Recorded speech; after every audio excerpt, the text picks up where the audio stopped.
देखिए, श्री उपेंद्र कुशवाहा जी आदरणीय नीतीश कुमार जी को पीएम मटेरियल बता रहे हैं। आदरणीय नीतीश कुमार जी पीएम मटेरियल थे, लेकिन जब से वो पलटी मार मटेरियल बने तो सीएम के लायक भी जनता ने नहीं छोड़ा, 3 नंबर की पार्टी बना दी। अब पीएम मटेरियल जो कह रहे हैं तो हास्यास्पद है ना। बीजेपी के गोद में बैठकर नीतीश कुमार जी पीएम मटेरियल का सपना नहीं देख सकते।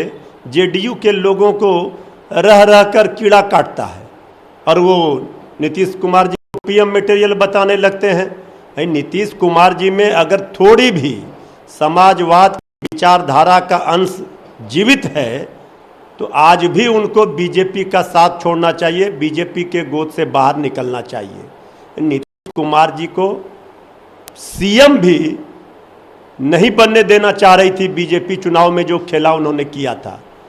और आज भी नीतीश कुमार जी कुर्सी के मोह के कारण आज बीजेपी के साथ हैं। महागठबंधन में जब आए थे तो आदरणीय लालू प्रसाद जी ने भी कहा था, और नीतीश कुमार जी पीएम मटेरियल होते हैं, पीएम होते हैं, तो एक बिहारी होने के नाते हम लोगों को भी फक्र होगा, हमारी भी शुभकामना होगी हम लोगों की।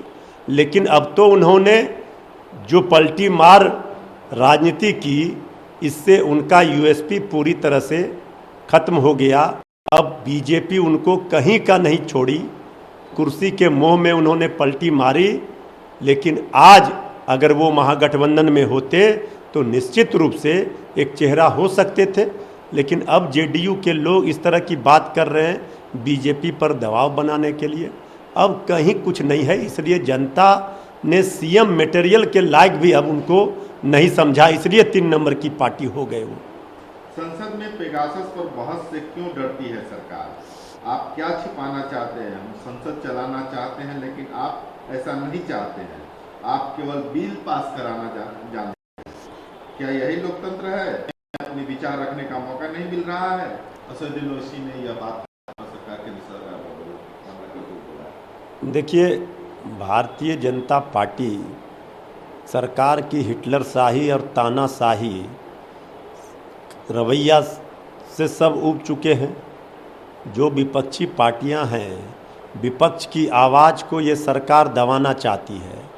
ये केंद्र सरकार की जो हिटलरशाही और तानाशाही रवैया है, जो अहंकार सत्ता के नशे में जो लोग चूर हैं, वो विपक्ष की आवाज़ को दबाना चाहते हैं। विपक्ष को बोलने तक नहीं दिया जाता है। कांग्रेस पार्टी के नेता हैं, राष्ट्रीय अध्यक्ष रहे राहुल गांधी जी हों, नेता प्रतिपक्ष श्री तेजस्वी यादव जी हों, अखिलेश यादव जी हों, ममता बनर्जी, जितने विपक्ष के नेता हैं, कि इन्हीं की आवाज़ को सरकार नहीं बोलने दी जाती है, उन्हें आवाज़ को दबाना चाहती है। आखिर सरकार क्यों विपक्ष से घबराती है? लोकतंत्र में विपक्ष भी एक महत्वपूर्ण हिस्सा है, सरकार का अंग है। बिना विपक्ष के सरकार बेलगाम हो जाती है। लेकिन ये जो सरकार का रवैया है, ये रवैया से सभी विपक्षी पार्टियां, सभी पार्टियां तो परेशान हैं ही। जो बीजेपी के अंदर लोग हैं, नेता हैं, वो भी परेशान हैं। कोई कुछ डेमोक्रेसी में इतना तो लोकतंत्र में अधिकार सबको है अपनी बात रखने का, लेकिन आदरणीय प्रधानमंत्री जी को ये नागवार गुजरती है, किसी को अपनी बात रखने नहीं देते हैं। तो ये बात हर पार्टी के नेता बात कहते हैं। कांग्रेस देश के विकास का श्रेय नेहरू जी को देती है। उन्हें यह भी जवाब देना चाहिए कि गांधी के खेतों और गांवों पर केंद्रित आर्थिक मॉडल की बलि क्यों दी गई। नेहरू विदेश में पढ़े लिखे थे और संस्कृति से इतने प्रभावित थे कि उन्होंने हमारी संस्कृति को खारिज कर दिया। विश्वास सारंग है राज्य मंत्री मध्य प्रदेश के, उन्होंने नेहरू जी के पर हमला बोला है। देखिए, भारतीय जनता पार्टी के नेता जिस पाठशाला से निकले हैं, आरएसएस की पाठशाला में ज्ञान की बात होती नहीं है। नफरत उन्माद फैलाने की, समाज तोड़ने की, धर्म के आधार पर लड़ाई लगाने की, यही सब सिखाया जाता है।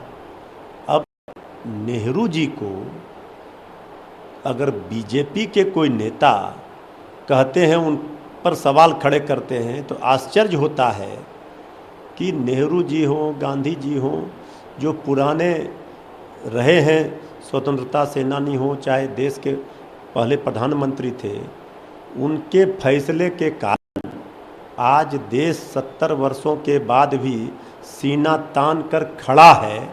इसमें नेहरू जी का, गांधी जी का, लोगों का, पुराने जो नेता हैं उनका योगदान रहा है, इसे नहीं भूलना चाहिए।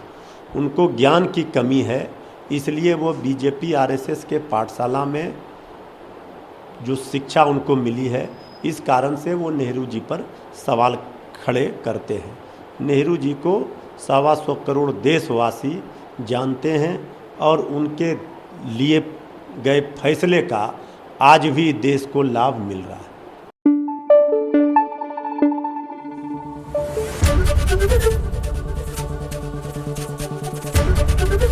एबीपी न्यूज आपको रखे आगे।